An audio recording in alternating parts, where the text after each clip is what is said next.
नमस्कार, आप देख रहे हैं SPN9 न्यूज। SPN9 न्यूज में आपका स्वागत है। केंद्र सरकार की देश भर में सरकारी अधिकारियों की मदद से विकसित भारत संकल्प यात्रा, जिसे रथ यात्रा भी कहा जाता है, निकालने की योजना चुनावी राज्यों में घटाई में पड़ गई है। चुनाव आयोग ने 5 राज्यों में विधानसभा चुनाव में लगी आचार संहिता लगी होने के चलते वहां यात्रा निकालने पर रोक लगा दी है। इस यात्रा के तहत सरकारी अधिकारियों को हर जिला में रथ प्रभारी बनाया गया, जिसे लेकर विपक्ष सरकार पर हमलावर है और केंद्र सरकार पर सरकारी मशीनरी का दुरुपयोग करने का आरोप लगा रहा है। चुनाव आयोग ने अधिकारियों को रथ प्रभारी बनाने से भी रोक दिया है।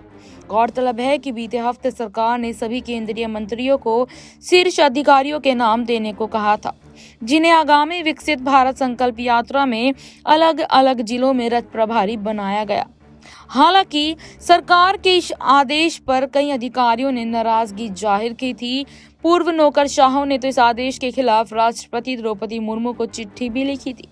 अधिकारियों का कहना है कि नियम सरकारी अधिकारियों को किसी भी राजनीतिक गतिविधि में शामिल होने की इजाजत नहीं देते। अधिकारियों के एक वर्ग और विपक्ष के ऐतराज के बीच चुनाव आयोग का निर्देश सामने आया, जिसमें चुनाव आयोग ने 5 चुनावी राज्यों मध्य प्रदेश, राजस्थान, छत्तीसगढ़, मिजोरम और तेलंगाना में चुनाव आचार संहिता लागू होने के चलते यात्रा निकालने पर रोक लगा दी।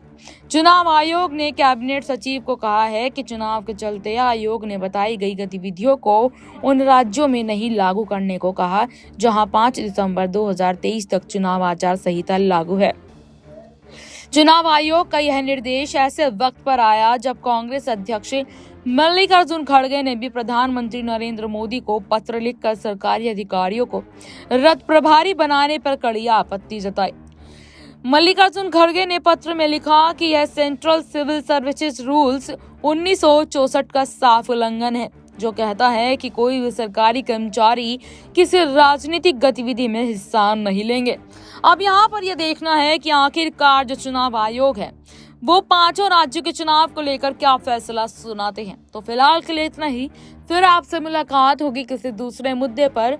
तब तक के लिए जुड़े रहिएगा SPN9 न्यूज के साथ। धन्यवाद।